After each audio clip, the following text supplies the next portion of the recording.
Sir दीर्घ 10 वर्ष ऊर्ध आम विभिन्न महाविद्यालय गुड़िक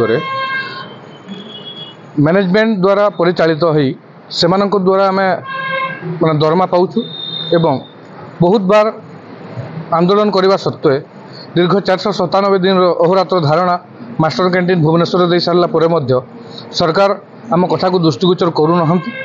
पूर्व सरकार बहुत किछि काम आम आपण करी प्रतिश्रुति दे शेष में आंतमंत्री स्तरीय कमिटी रे आपणकर कथा विचार विमर्श अच्छी कही आमको भुआ बुलाई देले। वर्तमान नूतन सरकार 6 मास कार्यकाल पूरा जाऊे सत्वे से आमको आम कथा हृदयंगम करमको अनुभव मन होनी। आम खाता मूल्यांकन करने ठारू परीक्षा जहाँ किसी सहयोग जमती गोटे जीए सैलरी पाउथबा गोटे अध्यापक जहाँ करुच्ची आम मैंने समान काम करुँ सर समान काम को समान दरमा नीति को सरकार अणदेखा करुँच टालटुल नीति वर्तमान से चलती। तेणु आमर यहाँ आउ गोटे अभिनव प्रयास आम पुरी बड़दाण्डर आमर पुरी महाखंडर बाहरी दस्तखत अभियान आम यहाँ बर्तमान आम सुंदरगढ़ जिलार तार केंद्रीय बिंदु ठारे छिड़ा हनुमान मंदिर ठारे आम दस्तखत अभियान को आम आरंभ करने को जाऊँ।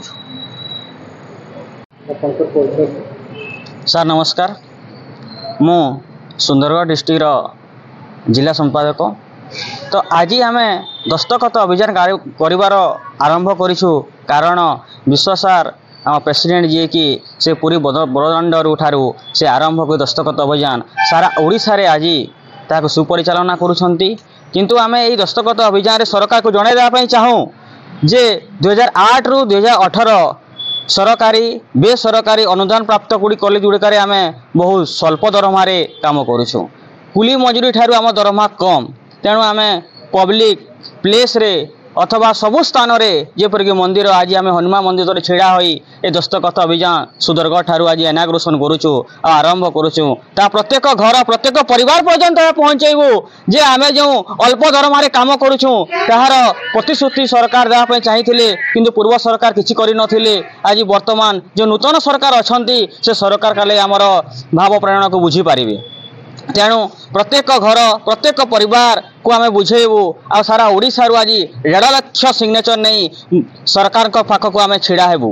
तो निश्चित भाव में आमर यही दुख कथा को सरकार बुझीपारे आमर प्रयास केवे मध्य विफल हेब नहीं जेहेतु पूरी बड़दाण्ड आम काम आरंभ होइछि।